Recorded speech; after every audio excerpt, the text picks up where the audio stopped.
sur cette petite famille. Cette famille qui est composée de Jésus, Marie et Joseph.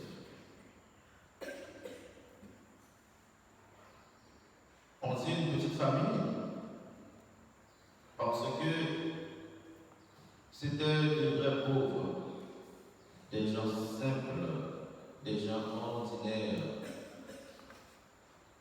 Joseph, on le connaît comme charpentier, et Marie, on ignorait ce que faisait Marie. Une famille qui comptait sur la providence de Dieu. On peut se demander pourquoi cette famille est considérée comme la Sainte Famille. Qu'est-ce qui est à la base de la sanctification de cette famille? Alors que c'est une famille comme nos familles actuelles. Une famille qui a dû traverser des épreuves, des difficultés. Une famille qui a connu l'exil. Une famille qui a connu le rejet, le jour de l'enfantement, de l'accouchement. Il n'y avait pas de place pour eux dans la grande salle. Elle était obligée d'aller dans un coin parmi les animaux. Une famille qui a connu la persécution. Hérode, avec du pouvoir, cherchait à détruire la vie de l'enfant. Et c'est pourquoi il a organisé ce massacre en tuant les enfants de 0 à 2 ans. C'est une famille qui a grandi dans une ambiance de joie et de peine. Une famille qui a connu beaucoup d'épreuves comme nos familles. Mais au cœur de cette famille, au milieu de cette famille, il y avait la présence de l'Esprit Saint. C'était une famille dirigée, investie par l'Esprit de Dieu. L'Esprit Saint avait sa place dans ce foyer, dans cette famille. Et c'est par la présence de l'Esprit Saint, l'Esprit sanctificateur, qui va sanctifier les membres de cette famille.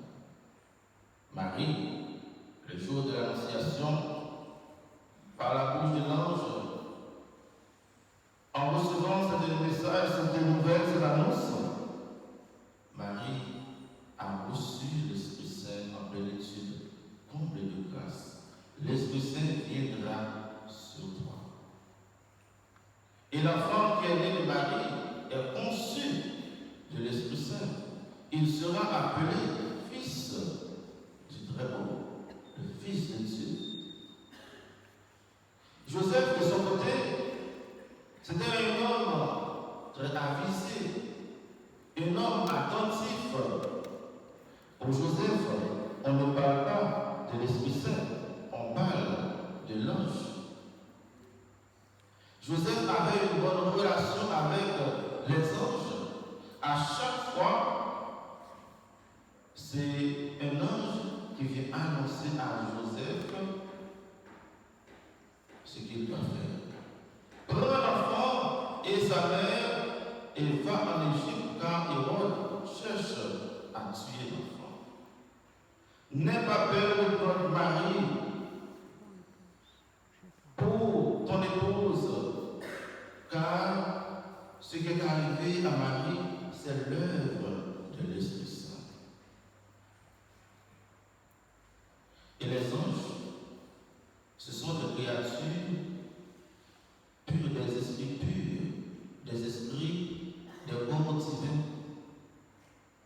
Ça veut dire que Joseph était aussi investi par l'Esprit de Dieu. Et c'est l'Esprit Saint qui a sanctifié cette famille. Joseph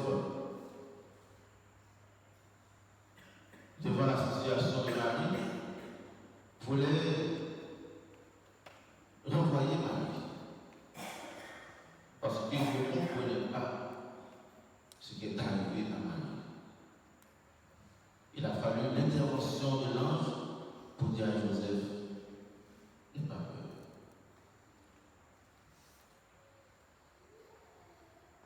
C'est une famille qui avait ces deux présences, la présence de l'Esprit Saint et la présence des anges.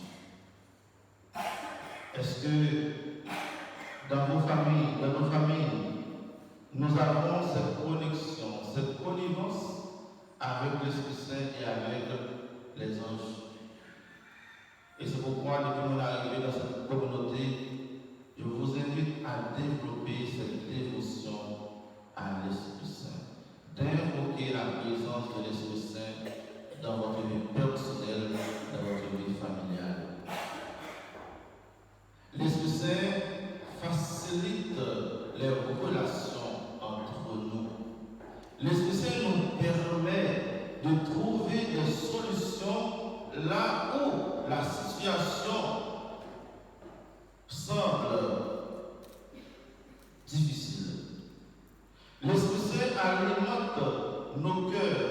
L'Esprit Saint enlève tout ce qui est rancune, orgueil, haine, jalousie, afin de pouvoir faciliter la bonne entente dans les familles. Marie et Joseph, deux êtres humains, comme nous.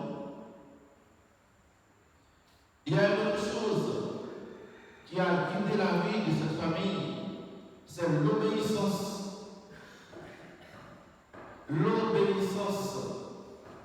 L'obéissance mutuelle.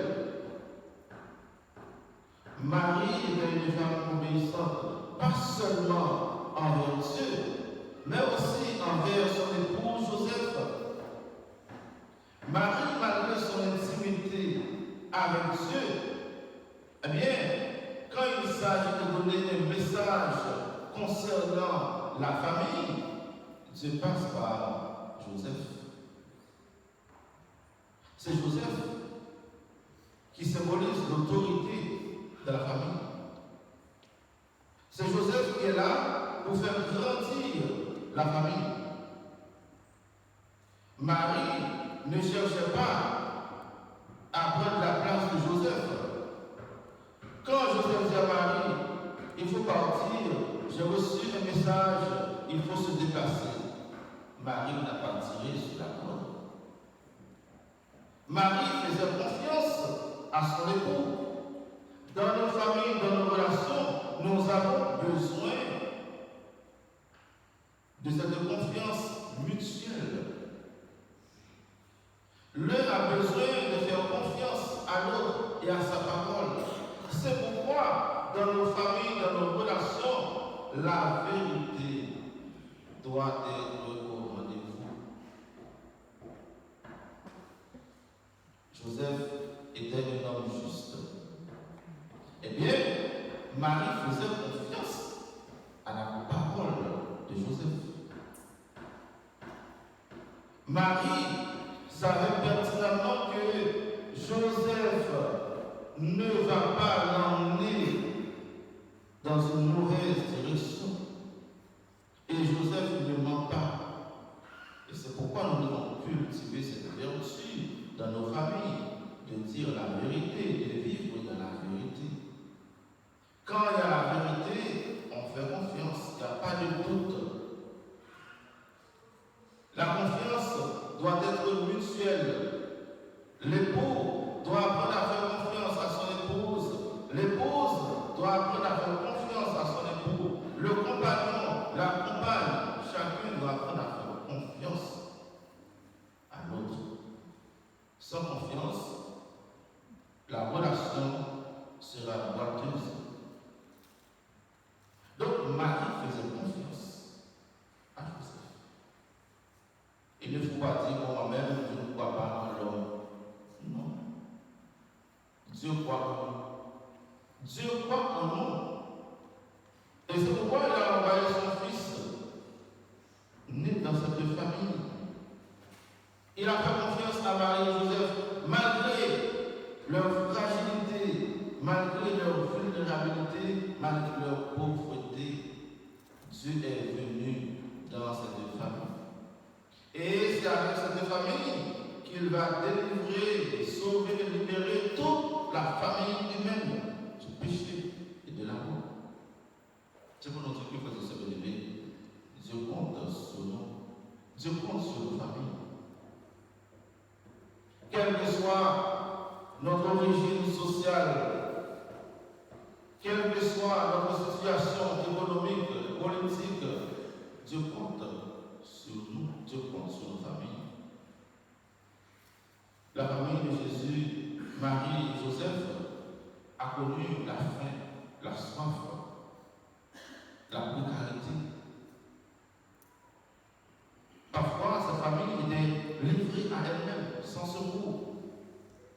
Mais, grâce à leur foi en Dieu, cette famille a pu tenir jusqu'au bout. Qu'est-ce qui nous manque aujourd'hui dans notre famille pour que nous soyons heureux? Qu'est-ce qui nous manque? C'est pour nous l'occasion de faire le bilan de nos familles, de nous évaluer. Il faut se rassembler autour d'une table pour évaluer la famille, maman, papa, les enfants, pour dire qu'est-ce qui ne va pas, qu'est-ce qui nous empêche de vivre dans l'unité, qu'est-ce qui nous empêche d'être unis, qu'est-ce qui nous empêche d'être bien. Alors nous avons tout ce qu'il faut. Nous avons tout ce qu'il faut pour que nous soyons heureux.